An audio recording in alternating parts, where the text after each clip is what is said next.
In episode number 259, we cover the latest variant for DC's Doomsday Clock. We also have the director of Titanic and Avatar, James Cameron, and he had some things to say about Wonder Woman. Our comic book highlight this week is going to be Archie number 23. All of this and more on today's show.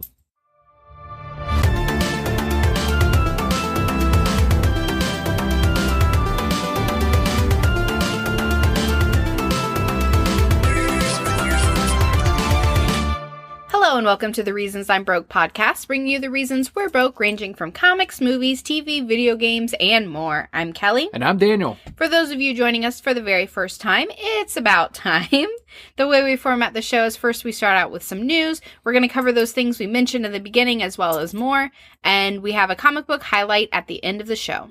As we are going to remind everyone every single week until September 30th, you are now listening to the Reasons I'm Broke podcast award nominated on the Games and Hobbies podcast. Thank you so much for all our listeners who nominated us. This is a huge honor.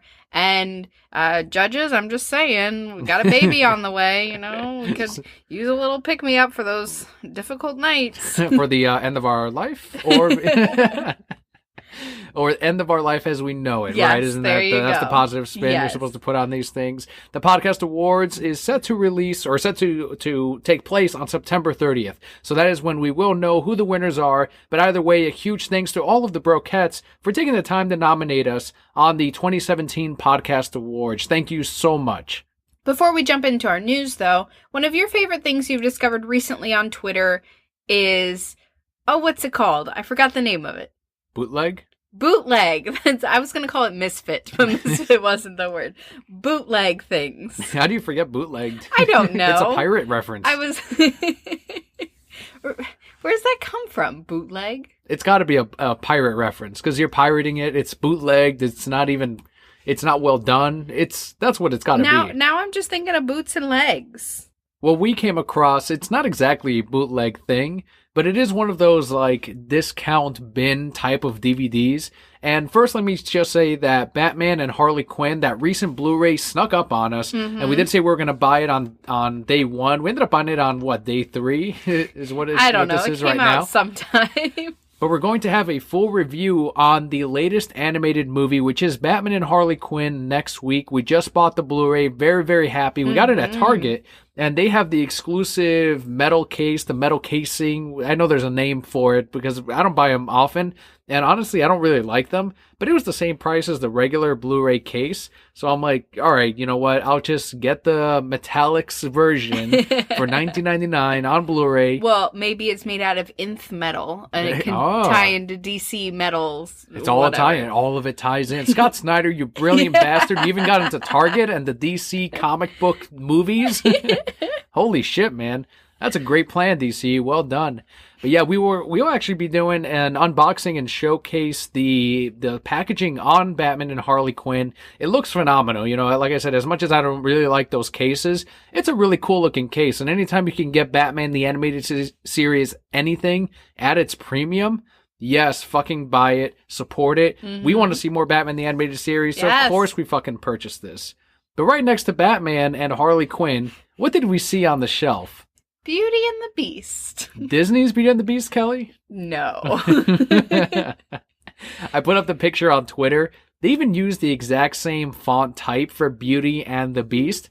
But Belle, I don't know what her name's going to be in this, but she's blonde. Yes. And the Beast does not, he looks beastish. He just looks like a very hairy man. It's one of those line of, we can name it the exact title that Disney has it, but this is clearly a knockoff. Clearly. And it comes with 10 more films in one DVD. So this Beauty and the Beast thing is probably a 5-minute story, animated thing, along with these other 5-minute animated Sleeping Beauty. There's probably Aladdin on there. I didn't even take that much time to look at it. But I took a picture of the cover and I threw it up on Twitter. This is the DVD that grandparents buy when their grandkids are like, I really want Beauty and the Beast. And they don't know the difference. And they're just like, this one comes with 10 more movies. What a deal. And it's $15. And then they go, thanks, Grandma. So it got me wondering, and if you saw the tweet already, you know where I'm going with this. What do they call the characters in the knockoff Beauty and the Beast? And Bell is still Bell, but they spell it differently. It's B''EL. Okay. So it's legal. Right, Don't worry, right, it's fine. Okay. It's Beastly. It's not Beast. Okay. Luminary instead of Lumiere. Clocksworth instead of Cogsworth. Mrs. Teapots. And Chipped. Chipped. They just throw it in past tense because it already happened. Yep. It actually makes more sense than the actual Chip name. Except Chip is a real name that you can name somebody. I guess so. Okay. You can still name someone Chipped. You can be an asshole and name someone Chipped. You could be an asshole and name people a whole lot of things. You came up with a title instead of the musical hits of Tale as Old as Time. Really old story. Beauty and the Beastly. It's so much fun to just come up with the bootlegged version, these knockoff versions of these animated movies where they, like you said, it is to buy and to trick grandma into buying the wrong version of it. Just like when you go into the cereal aisle at Aldi's and they have Frosty Flakes instead of Frosted Flakes, and they're like, it's the same shit and it's $1. And kids are like, it's not the same. It's not. It's not ever the same. It's not Fruit Loops, it's Fruitios. Cheery Rounds instead of Cheerios. Roundos. Yes, Roundos. That's another one. Instead of Flintstone cereal, it's Dino Bites. Yes. I love that shit. It is amazing. Anytime I come across it, I have to take a picture of it. Riggs and I have that thing where we will find those things and text it to each other. So, of course, I sent them Beauty and the Beast. And I'm sure he got a nice kick out of it. You and your bootlegs. By the way, I did research while we were talking. Okay. Bootleg actually originated in the Midwest, so not even anywhere near pirates. And it had to do with illegal liquor sales. So why the name bootleg then? It's just a pirate anyway thing, but that's actually where it originated? It just means it's illegal. But bootlegging in U.S. history, illegal traffic in liquor in violation of legislative restrictions on its manufacture, sale, or transportation. The word apparently came into general use in the Midwest in the 1880s to denote the practice of concealing flasks of illicit liquor in boot tops when going to trade with Indians. So it's a somewhat recent terminology or a term, really. So it's not even pirates, it's cowboys and Indians, because they would hide liquor in their boots. All right, not pirates at all, although that would have made sense, because No? you pirate things anyway, and it's also a bootleg thing, or a knockoff, whatever it is. That's probably an even newer term. Nobody pirates bootleg things. Nobody says, yes, that is the Beauty of the Beast that I want to pirate. If I were one of those distributors, one of those pirate distributors that are putting up that content for other people to download, do they still do the what was that term? Napster, Not Napster, LimeWire. even newer than that, where they would download bits and pieces from different sources and they would come together into one. It was the most recent version of Napster and all of that. I don't know what it's called, but if I were that distributor, I would be putting out this version of Beauty and the Beast and out there. And calling it the other kind? And I'd still be calling it Beauty and the Beast, because that's actually the title of this knockoff movie. Nobody would. You would make zero money. Oh, they don't make money. They're just out to distribute this and help out their fellow pirates, because that's how they pirate as well. So that's what I would be doing all the time. Yes, it would be Beauty and the Beast, and it would be that version. They have Puss in Boots. You remember there was a knockoff Puss in Boots on Netflix? So that's the version I'd be putting up. Sleeping Beauty, same exact thing. I would probably be the single best customer of all these companies on these knockoff films, because I would then I'd be spending more money on those than the actual real product, just so I can troll a million pirates out there. And you would love it. I would have so much fun. Every time somebody watched it, you'd be like, another person watched this shitty movie. Someone downloaded this bullshit. Oh, I can't wait. Man, if I were like 10 years younger, I would definitely do this, because I would have the means. I would have friends that would do this. Everyone our age doesn't do any of this shit. No. They're downloading apps on their phones like Showbox that already do the work for them and already are downloaded and streamable and everything is finished. But no, people in high school right now, they're the ones who know all of this. If I had a kid, when Leo hits high school and he knows what the future version of pirating is, I am going to do this, because I'm sure these knockoffs will still exist. Okay, so you want our son to go to jail for pirating things. would these little companies, these knockoff companies, really sue anyone for distributing their content? You get caught pirating, you go to jail. And I'm like, officers, to be honest, like, this is a knockoff in itself. So I'm really not distributing original content. I don't want you or our son to go to jail, so please don't pirate. We'll talk about this in 15 years. Okay. But with that, we can go into our news for the week. Speaking of knockoffs and people suing for taking things with similar names, look how I transitioned there. That was good. It worked very well. Hasbro has recently filed a lawsuit against Warner Brothers for the use of the character name Bumblebee in its products and properties. So we all know the Transformer Bumblebee. Mm-hmm. He was in the very first movie. He's been in the cartoons. He's been in the comics. This is not a new character that just appeared in the Michael Bay films. However, Michael Bay's movies have definitely bumped up the popularity of that particular Transformer. I've seen the first 2 movies. 2 was enough for me, but I know a lot of people that like them, and good for them. I'm not going to knock them for liking the live-action Transformers movies. Everyone's got their thing. But what Bumblebee are they suing Warner Brothers for? What DC character has the same name or is similar to Transformers Bumblebee? You don't know Bumblebee from Teen Titans? She was part of the Titans East, West, somebody. I just remember her from the cartoon show. But now she's in DC Superhero Girls. Was she in the Teen Titans cartoon? Mm-hmm. Oh, that's pretty cool. I didn't know they used her that recently because the DC Superhero Girls, I know I've seen her in the comics here and there very briefly, but I wasn't really a watcher of that original Teen Titans cartoon. I saw it here or there when my brother was watching. It wasn't enough for me to sit down and actually see the whole series. So what is she like in the Teen Titans cartoon? Is she like this version of the DC Superhero Girls? I haven't seen her in DC Superhero Girls, but I remember she was cool, she was real badass, she could shrink herself down and like electrocute people with some electric-y thingies. So she was kind of like the Wasp a little bit. Yes, very similar, and I'm pretty sure she and Cyborg had something going on. I don't know, I read that in a fanfic somewhere. Didn't Cyborg have a thing with one of the villains, Jinx? Jinx, yes. That also Look, I don't even watch that. Like, that's how much these people talk about it on Tumblr. That I'm like, yeah, I know. Cyborg and Jinx and Beast Boy and Raven. Yeah, they were a thing. Robin and Starfire. Of course. Although, that's like one of the few times in which the actual intended shipping, the relationshiping of the characters matched up with what fans wanted. Yes, because it definitely didn't happen in Avatar: The Last Airbender. Nope, not at all. So DC's Bumblebee from DC Superhero Girls is the character that Hasbro is suing over. This to me is silly because DC's Bumblebees debuted in 1977 while Hasbro's was created in 1983. So that's 6 years later. Very true, but this is where the difference is made. Hasbro trademarked the Bumblebee in December of 2015. So they were the ones that actually laid down the gauntlet legally and said, this is our character name, boom, no one else can use it. And one of the arguments that they're making is that the characters are, I guess, similar enough, because you have to make that argument, or you have to showcase that it is somehow affecting the sales of your character or the property that you have in a negative way. So in this case, Bumblebee can shrink, so she is transforming into something smaller. If I were in the court, like, this is what I'd be saying.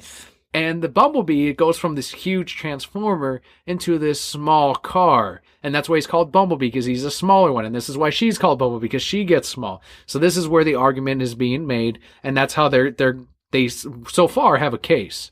Did they get OJ's lawyer for this? Because I feel like nobody else could prove this.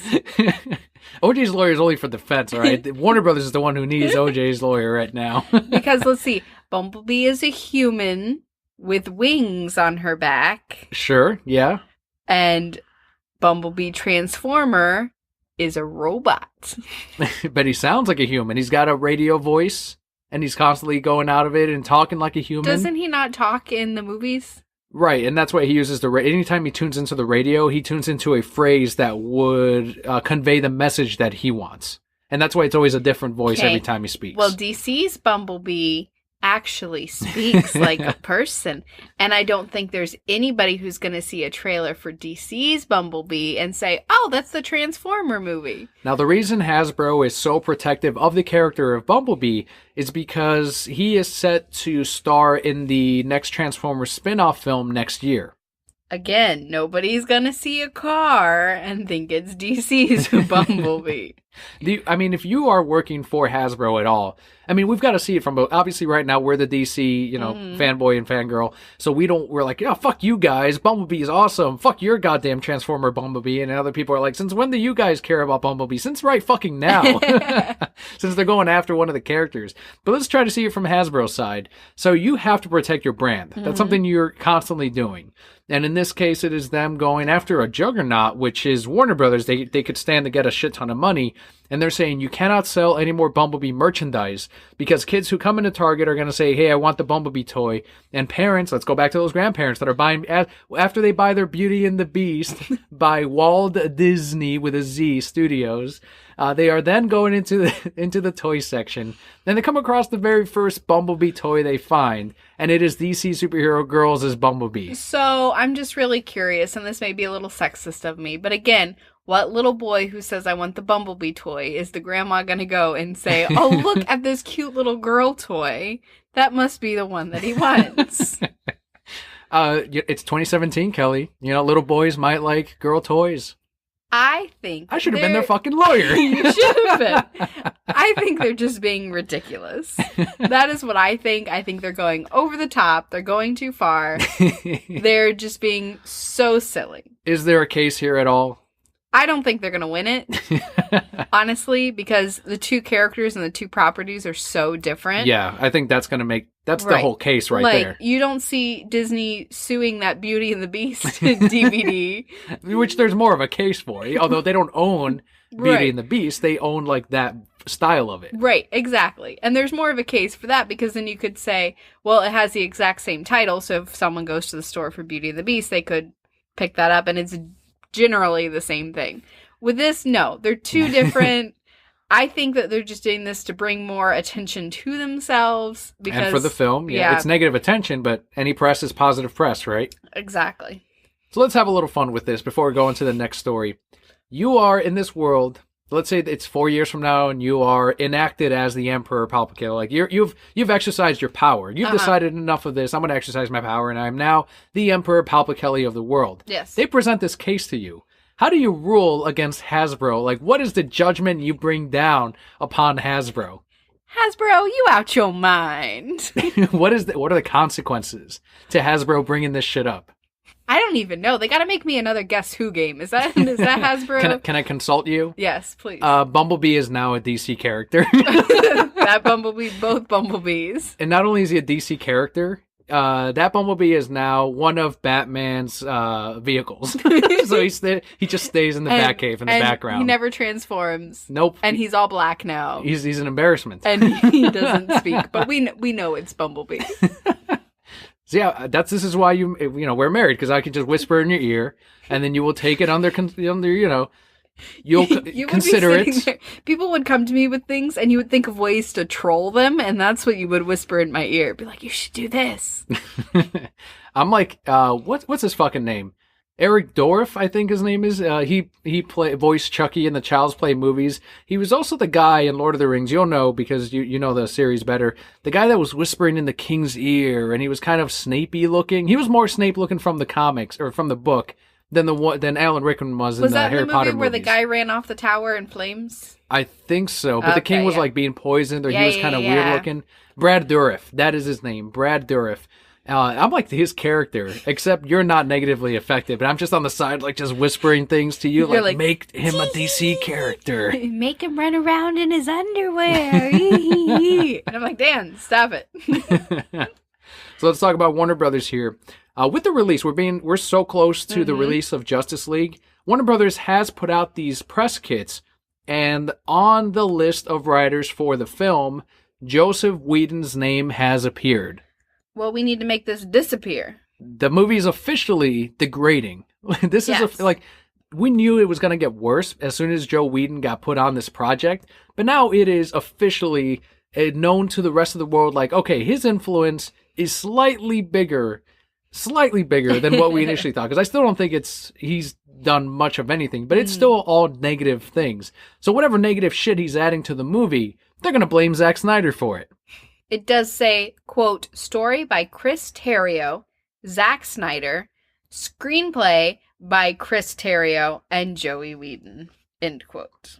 All these clickbait articles are coming out talking about how Ben Affleck really is not going to be the Batman and how Batman is actually a spin-off movie from the DCEU, even though the director came out and said, no, what the fuck are you guys talking about? I just meant that it's a standalone movie. Jesus fucking Christ. Or the stuff about Joker and the Harley movie and how Suicide Squad 2 is delayed because of fucking Will Smith's shooting schedule. All of these and things Bumblebee toys are going to be gone forever. All of these things which have happened this week, and I've purposely not included them in the news story because it's clickbait bullshit.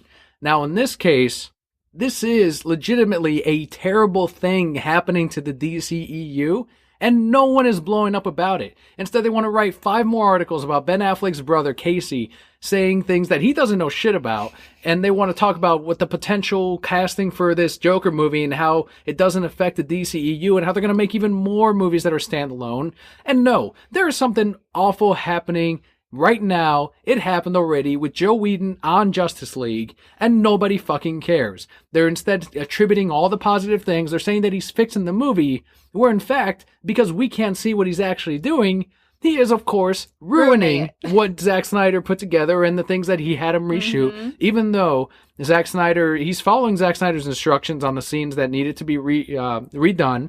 So it is being done like, okay, Kelli, can you just draw me the circle like I did? Just draw me the circle. And then, you know... I'm going to draw a square. Yeah, Joe Whedon would have been like, well, I'm just going to tear the paper in half. That's what he would fucking do. That's the equivalent of how bad he's going to affect Justice League. I've seen Avengers. I've seen Avengers 2. I've seen him with superhero movies. And this is not a good thing. I am very worried. The good thing is at least the majority of the movie will be good because of Zack Snyder. Most of the movie will be great. It'll be fun. It'll be awesome. It'll be badass. It's got it's got me as Aquaman. You're going to show up as Mera. Joe could only do so much damage. He's not going to overall ruin the film. But I'm still pissed off that it's being altered at all in a negative way by Joey, who is now penned under the writers. So when the movie comes out, and the people that don't like it are going to blame Zack Snyder. And the parts that they do like, again, they're going to attribute to Joseph Whedon. Until somebody says which parts are done by whom, and then I can post that shit up like I did with the Mayweather-McGregor fight. That fucking fight, man. I'd never seen, like, this is off topic from what we normally talk about, but we tweeted about it. I don't know how, we went to Luis's house, and there were probably, 15, 20 people there, all there to watch the McGregor-Mayweather fight. And 85% of people there legitimately thought that McGregor was going to win. Like, oh, he's got a different fight style, which Mayweather's never seen, and he's never been pushed this way. 2 months ago, on my friend's thread, he said, do you guys really think McGregor's going to win? And I said, no, he's going to fucking gas out. And 2 months ago, in July, right? I specifically said that he was going to gas out. And what the fuck happened in round 10? Round 9, round 8. You said round 4. Like, you can already tell McGregor was finished. Like, he was slowing down. He wasn't throwing punches. And even if he was, Mayweather had this crazy chin. And look, I don't like either guy. I just like McGregor more. But I reckon just by looking at this, I'm like, Mayweather's going to fucking win. And everyone's like, no way, man. It's not. No, Mayweather's going to lose. I'm like, no, let's not think about who we want to win. Let's actually talk about who we think is going to win. Let's look at the skill set. Let's look at the sport. Let's look at what they've done in the past. And of course, Mayweather ended up winning. I was like the only guy cheering, and everyone else was awkwardly quiet and upset and mad. And when McGregor said something funny, they cheered and laughed as if he won. And I'm like, look, man, this is exactly what you guys think was going to happen. Like, even by scorecard, the scorecard was ridiculous on the fucking fight. Well, and that's where I got some people. So everybody was posting about it on Facebook, of course. And there were a couple guys who were getting into it, like, oh, I can't believe this. McGregor did so much better. He really won all those rounds and da-da-da-da-da. And they were going back and forth. And I put in, like, a little chime, like, really, what did y'all think was going to happen? And, of course, it surprises everybody because they're not expecting me to know these things. Like, oh, you're a woman. Ha, ha, ha. How do you know these things? Then, further down, a couple days later, there was somebody who was talking about, oh, yeah, he really won all those rounds. So I found the scorecard where it shows Mayweather winning all those rounds. And I just said, I'm just going to leave this here. I posted it and somebody went, touche. And then somebody else responded with, well, if they were in the octagon, then Mayweather would have lost. And I'm like, well, yeah, because it's not his sport. Exactly. It's like, I said, and I was wrong, I guess. I said, but you don't see Mayweather going around being a child saying, I can beat you in whatever, da da da da.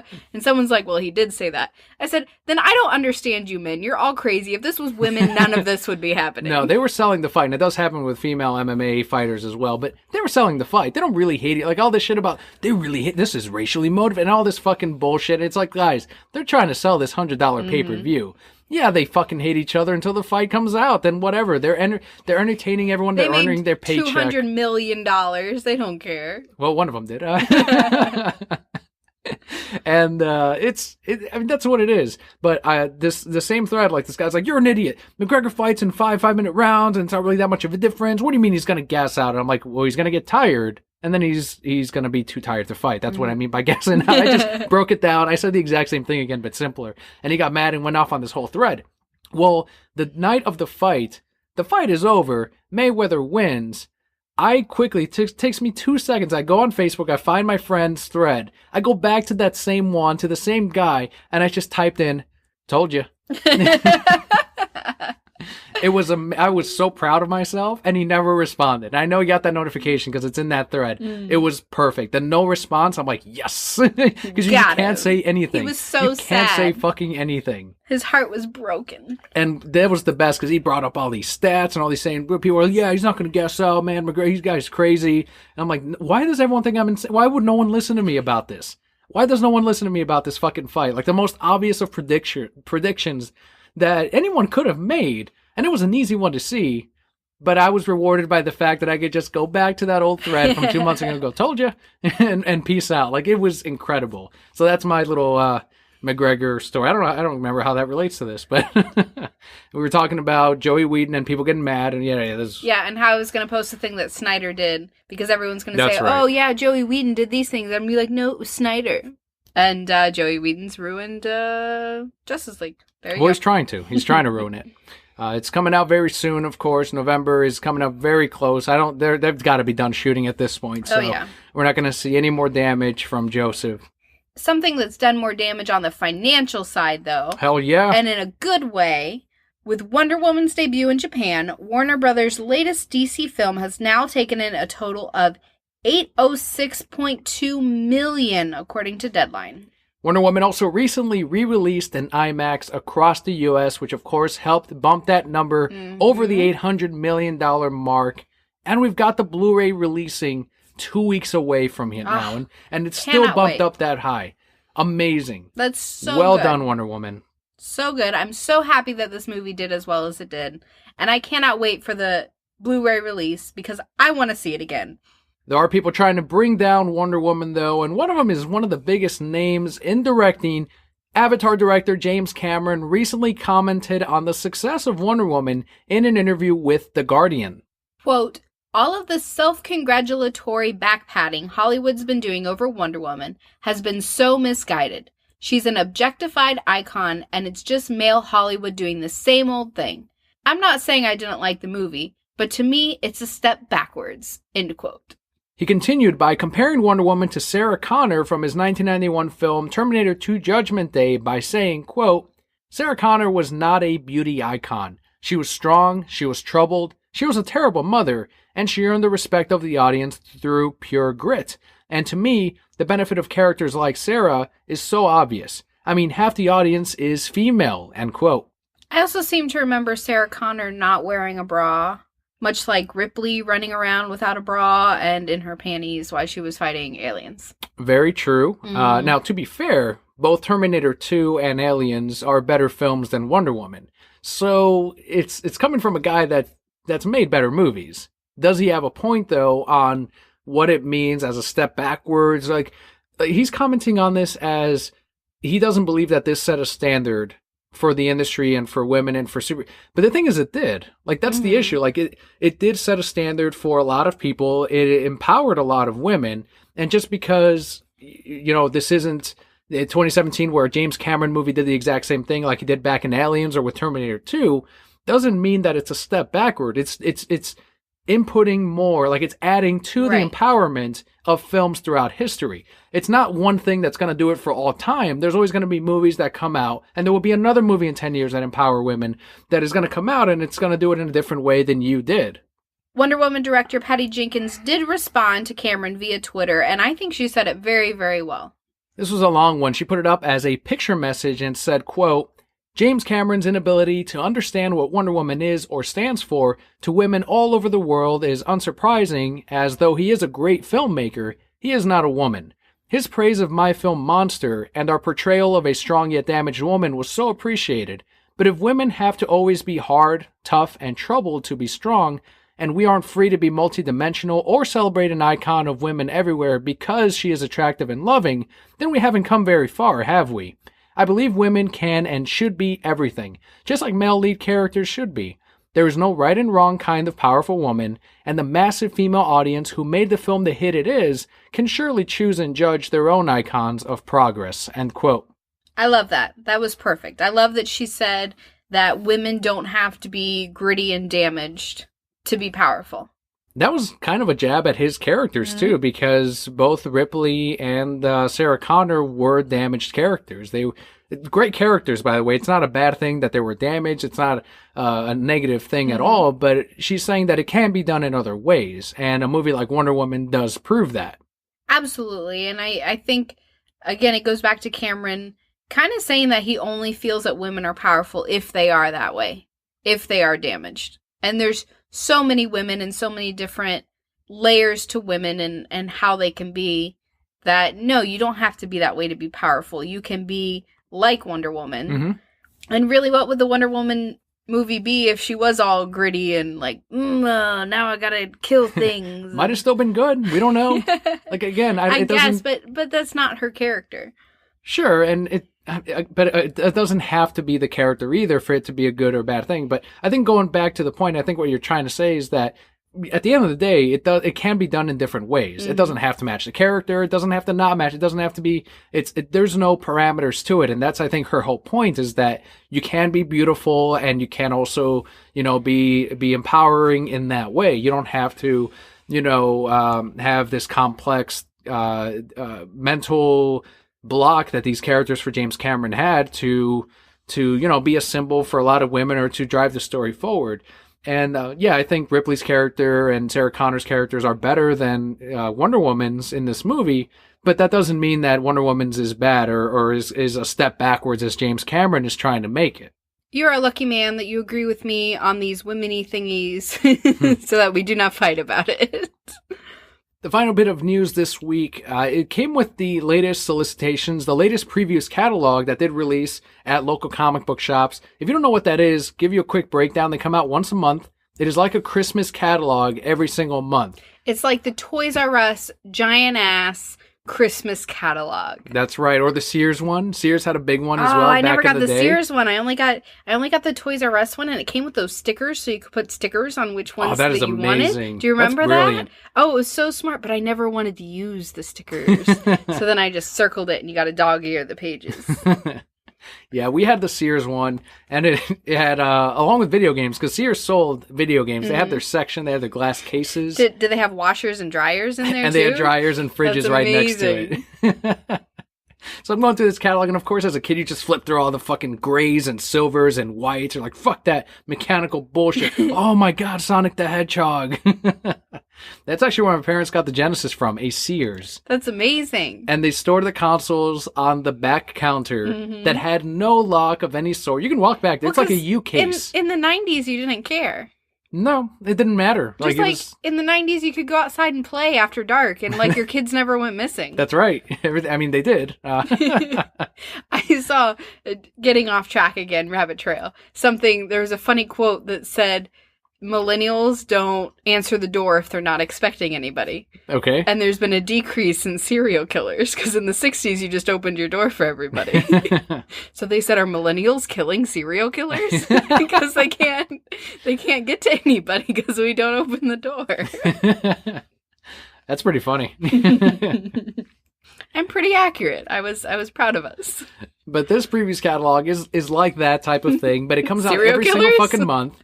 Serial killers for your bank account. Reasons we're broke, right? Yeah. And it's for comics and games and statues, toys, T-shirts. Pickle Ricks. Pickle fucking Funko Pops. Funko Pops. It's the goddamn name of the fucking thing. That's gonna name the episode, all right? Funko Pops. Jesus. Pickle Rick Funko Pops are coming out. People are losing their shit. I've never seen Rick and Morty. I don't know what a Funko Pop Pickle Rick thing is. I told you what a Pickle Rick was. You told me by showing me a YouTube video of a remixed song which used audio from the actual episode, and it didn't even have anything to do with why people like Pickle Rick. You just liked the song that made... My boss has told me about the show. He's told me about the episode. My coworker has told me about the episode. And again, and then he turns into a pickle to avoid this family therapy thing. And I'm like, okay. And he merges with like a roach and a rat in the sewer. I'm like, and that's Pickle Rick. Oh, I see. That's why he's so popular. Okay. Like I'm feigning interest. Like I'm like, I still don't see it. Like I don't fucking see it. And you have to watch the show. I was going to watch the episode, but that's season 3 and only season 1 and 2 are on Hulu. All right. So we'll start with season 1 and 2. But if Pickle Rick is not even a reoccurring character, which they told me is not, then why, whatever. I don't fucking get it. I don't see it. And the explanation doesn't tell me why it's funny. Because they're like, oh, Rick's funny. It's like, oh, okay, so this character is funnier as a pickle? They're like, well, no, he's always funny. So I'm like, it's just, what the fuck then? It should just be the Rick Pop that's crazy popular then, not the pickled version. Because Pickle Rick is funnier than regular Rick because he's different and he turned himself into a pickle. All right, I don't know. Maybe I'm too old for this shit. But then people my age are watching it, so I'm like, I don't get it. And then, what am I missing? But he went and he like got lasers and killed a bunch of humans. Oh yeah, I see now. No, you don't. Oh, don't even do nice. that with me. I'm married to you. I know your cool, tricks. Everyone. I think I'm gonna get one of these now. You're not. Don't even. I am happy that they're gonna sell well. You know, the only Funko Pops that I like are my Vegeta and Bulma ones. You're welcome. Thank you. I love them. I will like Pickle Rick when I see the number of sales on Pickle Rick. Okay, that's when I will fine. like the character. I may need you to pre-order me a Pickle Rick. Okay, fine. It's not even for me. Fine. Again, it doesn't. I don't care. I don't care. I'll watch Rick and Morty. No one's ever called it the wrong name yet in front of me, so I haven't yet come up with that. Like, I can't call it Ricky and Morty or Morty and Rick. I'll do that. Morty and Rick. Yes, it is more. I haven't seen Morty and Rick yet. Put it in alphabetical order. So yeah, that's right. There you go. I haven't seen that show, but I will watch an episode tonight. Okay, we'll watch some Morty and Rick. Is there a spin-off Morty and Rick? A bootleg version? Yeah, they spell it Mordy. Morty. Okay. And then Rick is Rik. Oh, okay. It's not RIC. It could be RIC. Okay. Either one works. Is there a cucumber Rick in there? That's right. Cucumber Rick. Very popular. Or what's another generally pickled thing? Eggs. Egg Rick. Egg Rick. One for the one with the C in Rick and one with the one with K in Rick. Okay. There you go. Perfect. So we got 2 of them. Previews but catalog. Anyway, this previews catalog. If you have a subscription at your local comic book shop, definitely check one of these out because this is where you see most of these solicitations first. Like, yeah, they go up on Newsarama, but it's 2 days before the catalog, and they don't really have all the information, and you can't see every single solicitation in one thing. Like, you can click on all the different articles and have 18 different tabs up. Or you can buy the previews catalog, which is a $4 thing, flip through the thing, and you'll see t-shirts, you'll see the statues, you'll see all the stuff that aren't in the solicitations online. So this catalog comes out, you can get your variants, you can pick out your new series that are coming out. Stuff that your shop doesn't normally order, you can have them order it based on that previews catalog. As long as you get it in before that order cutoff period, they can, order you whatever item you want. They need to include those stickers like they used to in the old Toys R Us. It's not a bad idea. Book. Like, they should do a kids previews. Yeah. That would be, that's what they should do, because right now, that previous catalog is mixed in with the Grimm fairy tale stuff and the nudity covers and shit, and it's like, yeah, that's mixed in there with SpongeBob and My Little Pony under the boom section. So, speaking of SpongeBob, I'm going on a lot of rabbit trails right now. Have you seen If SpongeBob Were an Anime? I've seen the video pop up on Twitter and on Facebook, and because of the many times that I've seen it pop up, I haven't clicked on it, but I also don't like SpongeBob. Of course. I don't like that show. Sorry. I should have known. It showed up frequently, so now you want nothing to do with it. Plus, it's SpongeBob. People like it. That's the reason I didn't click on it the first fucking time. But, like, Squidward's all handsome. Kind of like LSP. Oh, I see. Very nice. I can't. I'm sorry. I'm trying to connect with you. You can't connect with me on SpongeBob. And that is one of the last things. And share moments with you, things that I find humorous, just like you share with me things that you find humorous. Yes, you have shown me the dog videos that I enjoy. Thank you. We have connected on that. But go ahead and show me a SpongeBob thing. No, like, pick the last thing. I pick a thing I hate, and I will show you. Yeah, like, you can't do that. Like, it doesn't make sense. Whatever. It was cool. Okay. You didn't even watch my fidget spinners. If that were an anime. I did see that. I've seen that before. You didn't see it with sound on. Usually I'm at work. Like, I can't be watching you weren't, this. I know exactly where you were, and I'm not going to say it on the podcast because I'm not. So, this previous catalog had the variants for the Doomsday Clock. And Doomsday Clock is set to release on November 22nd. But we got to see what the variant was. We've gotten a piece of it before where it shows the three symbols, Wonder Woman, Superman, and Batman. But now we have the full image of this variant. That is a lenticular one. A lenticular? Who comes up with these words? When I'm emperor, lenticular's gone. What's it replaced with? Flippy thing. The flippy thing variants. Okay, so flippy thing variant. So when you flip it one way, you see regular Rorschach. And then you turn it a little bit, you flip it a little bit, and you see Rorschach's face morph into, again, that symbol with the Superman, Wonder Woman, Batman. So inkblot versions of that. So it's fucking cool. Like, it is awesome. I'm a sucker for the flippy variants. I like them. They didn't do as good of a job on the Future's End ones, and it didn't sell as well because of it. They did this awful thing where and we talked about it 3 years ago or something, where they limited the variants to, like, this weird border, and they're kind of popping out of it, and it didn't look good. Whereas the villain variants, they used the entire fucking cover, and it looked amazing. And in this one, you still got, like, that Watchmen or Doomsday Clock border on the side, which does take away from the lenticular a little bit, but... The what? The flippy variant. The flippy variant, thank you. But there's still an improvement over the last time they did it, which was the Future's End. And they really nailed it with the button variants, like those lenticular, the flippy variants for those four issues.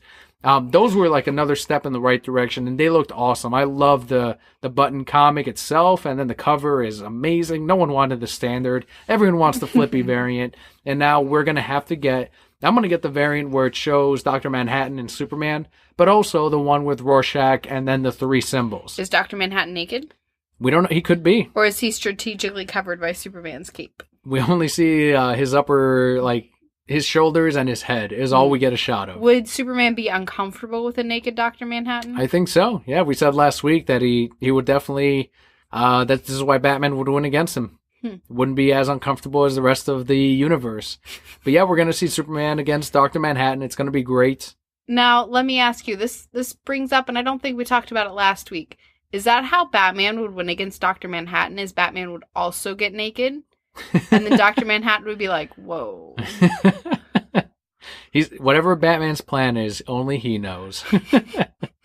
He's got it. I mean, if Ozymandias can defeat Dr. Manhattan, then of course Batman can defeat Dr. Manhattan. Batman probably already has a contingency plan for Dr. Manhattan, and he doesn't even know he exists. That's right. He doesn't. He's just confirmed it. Like, okay, well, good thing I made that contingency plan. As soon as he saw that button, he's like, oh, I know exactly who is connected to this.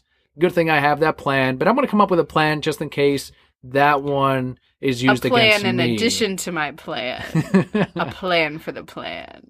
Just like in Tower of Babel, they stole his plan against the Justice League, and he came up with the plan in case his plans got stolen. Yeah. Incredible. Fucking Batman. Why is Batman so cool? Does he ever sleep? He doesn't sleep. Hell no. That's a waste of time for Batman. Are you excited for this variant? Did you think it looked good? For this flippy cover? Yes. I'm very excited. I think it looks great. People are jumping to the conclusion that this means Rorschach will be in Doomsday Clock. Do you think that's true? Are we going to get a time jump? Is this just a variant and nothing more? That's a tough one. Because, again, this is comics. There's always many, many ways that people could come back to life. I mean, it just happens. But then you also have to argue that Rorschach's death was so important to the story of Watchmen. Are you then lessening that by bringing him back? If it were any writer, except for Paul Dini or Bruce Timm, I'd say, you might have a point there. But this is Jeff Johns. And he's already said before, like, he's like, I understand, I'm getting tweets and emails every single day saying, don't ruin Watchmen. Don't put in too much Watchmen. You're handling something very sacred. And he's like, I know. And I'm my story that I really want to tell, I'm handling with care. Like, while this is the story I want and nothing I'm doing is out of the norm, I'm also being respectful of what the Watchmen is and what it means for everyone. And if you're going to trust anyone with this, it's going to be Jeff Johns. And I do trust him with it. So I think at the end of the day, it's still going to be a great story. We're going to enjoy it, whether Rorschach's in it or not. And it could just be a cool flippy cover. 12 issues of the Doomsday Clock. Cannot wait. Launching with the first one on November 22nd. But that does wrap up our news for the week. Let's head into our Patreon shout-outs before we go into our review and comic book highlight.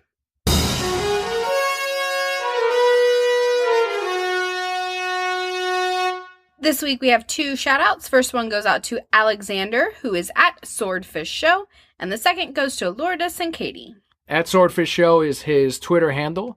You can also find him on purpleswordfish.com. He has recently put up on his YouTube channel the Madden 2018 videos. And I think he's got like 4 or 5 of them up already. He did a live one at one point, a couple of them, I think. And it is right in time for the new season. I mean, it is perfect timing for the Madden fans. If you do play, if you watch football or if you play any of the Madden games, you definitely want to go to purpleswordfish.com for not just the Madden videos, but for general video game subscriptions and video game videos that I really enjoy and I like watching. He's also been on our show several times. So if you go back 3 episodes? No, at this point, I think it's like 8 episodes ago. No way. But still really? Recently. Where does the time go? If you go back a few episodes, he has actually guest starred on our show. And hopefully he will again soon when I am recovering and in bed after giving birth to this little about Ninja Turtle. Month and a half from now. Oh. The title of the episode is Purple Swordfish, so it's very easy to find on our catalog of episodes. But that other Patreon shout-out you mentioned, Lourdes and Katie. Katie recently got the Game of Thrones Drogon Funko Pop. And from what I understand, there's a lot of cool stuff happening with the dragons. I'm trying to relate with people on that as well. Very awesome. I like that the season's already over. Of course it is. And there's one more season left, and they're saying it might be delayed. I know things. I see it on Twitter. I hear people talk about it on podcasts. I have read everything about that last episode. That's right. Jon Snow and Khaleesi, Daenerys have slept together.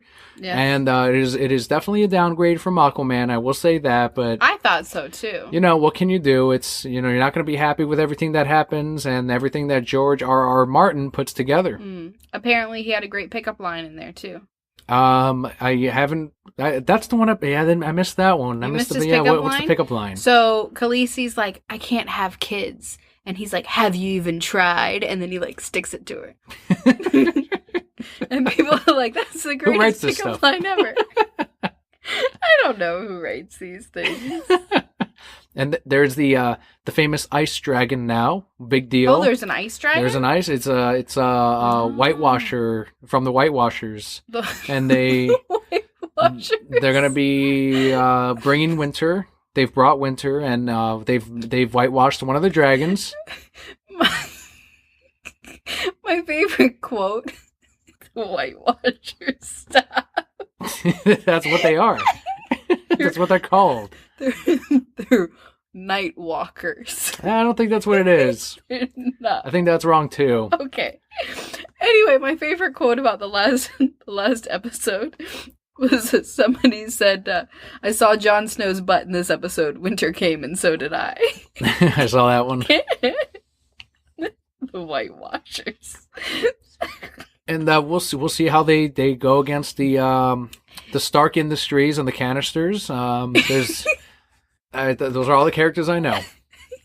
You are going to frustrate our son so much because you're going to talk like this about all the things that he loves. And you're just going to frustrate the hell out of him. Maybe. But I got Drogon right.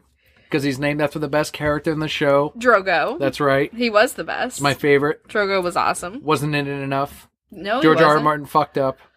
Should have kept him around. No writer's perfect. Maybe Jeff Johns should have written it. Maybe, because then Drogo would have been in there forever. But you know what he's doing? He's working on the DCEU movies, which features Aquaman. Yes. So there you go. Things fixed. But those are our Patreon shoutouts for the week. If you too would like your Patreon shoutout every single month, head on over to patreon.com/thereasonsimBroke for as little as $1 a month, which equals out to 25 cents an episode. You too can get your shout out. You can get the episode early, and you can support the Reasons I'm Broke podcast. But of course, guys, our podcast will always be free. The best thing you can do is reach out to us on Twitter, on Facebook. Let us know what you thought of the show. Ask us some fun questions. We'll be happy to answer them on the show. And of course, tell your friends about us, because that is how the show spreads. Don't forget to leave us a review on iTunes, and a huge thanks to decalavenue.com for the help at the $5 decal reward tier. And if you head on over to thereasonsimbroke.com, you can see every single podcatcher you can listen to us on and check out our shop and all sorts of things. Are there pictures of me on our website? Yeah, on the gallery. Good. Go to the gallery, look at pictures of me. And with that, we can wrap up with our comic book highlight of the week.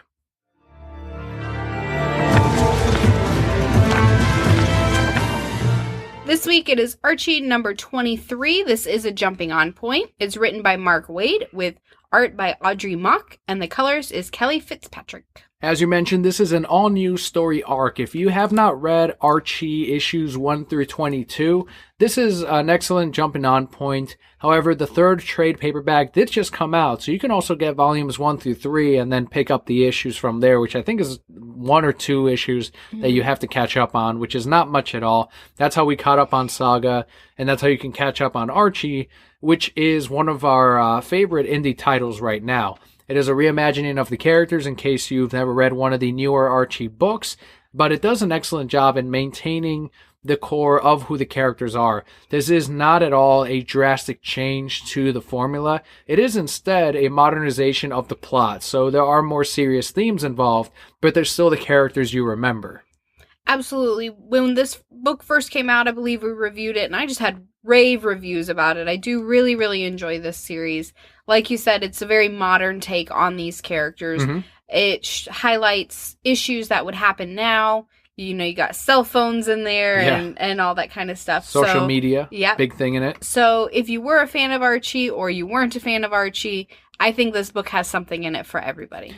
This also has something that everyone can relate to. I mean, I think we have been in situations similar to what Betty is going to, in which someone is hurt physically or mentally, and everyone is just trying to come together to fix things. Even though you never can, you feel like you have that desperate urge to try to make things better. And sometimes through self-realization and through an action that you never would have thought of, it ends up being even better than what you tried to do initially. And this is where, once again, Mark Waid is doing an excellent job of playing who the characters are. You know, Archie, for example, constantly fucking up, messing everything up, and instead that works in favor of the town and everyone involved. So there's some really nice beats and twists to every single Archie comic that they've been releasing, and if you haven't been reading it, definitely check out the Archie series. Again, volumes 1 through 3 is out right now, but if you just want to jump on with issue for Archie number 23, you can read from 23 forward. And with that, guys, we will wrap up our podcast for the week. It was a lighter week for us. Not a lot of news. Yeah, we still hope you enjoyed the news that we did have. And there was a lot to talk about, especially a lot to discuss. And if you have any thoughts on this, I know a lot of what we talked about is controversial, or you can have several opinions on it, of course. Transformers, James Cameron. But my opinion is the right one. But Emperor Palpatelli's always stands, of course. Yes, I get the final word. That's right. You can contact us on Twitter at ReasonsI'mBroke or at Palpakelly. You can also head on over to thereasonsimbroke.com. We actually have a tab there that says contact, and you can shoot us a full email right there on the website itself, and we may read it right on the next podcast. Before we officially sign off, though, I do have some exciting news. I have found my Halloween costume for the year. I've seen it, yes. It is amazing. And it's going to be amazing, so look forward to that in pictures. Eventually. It will be long before actual Halloween because I will have given birth by then. And this costume has something to do with that. Yeah, so shh, don't give it away. all right. Don't tell anybody. She is Definitely not Krang. Absolutely No, not Krang. I'm not. No way not at the all. Krang. Nope. Which would be fitting with our Ninja Turtle son. Don't give it away. No, don't tell anyone. So thank you guys so much once again. Like we said, reach out to us on Twitter at Reasons I Broke at Kelli. We always love to hear from you all. We love to get questions that we can answer on the show. Anything that you want to talk about within reason. Definitely reach out to us and we'd be happy to discuss it on next week's That's show. right. Thank you so much for tuning in and for your support. I'm Daniel. And I'm Kelli. We'll see you next week.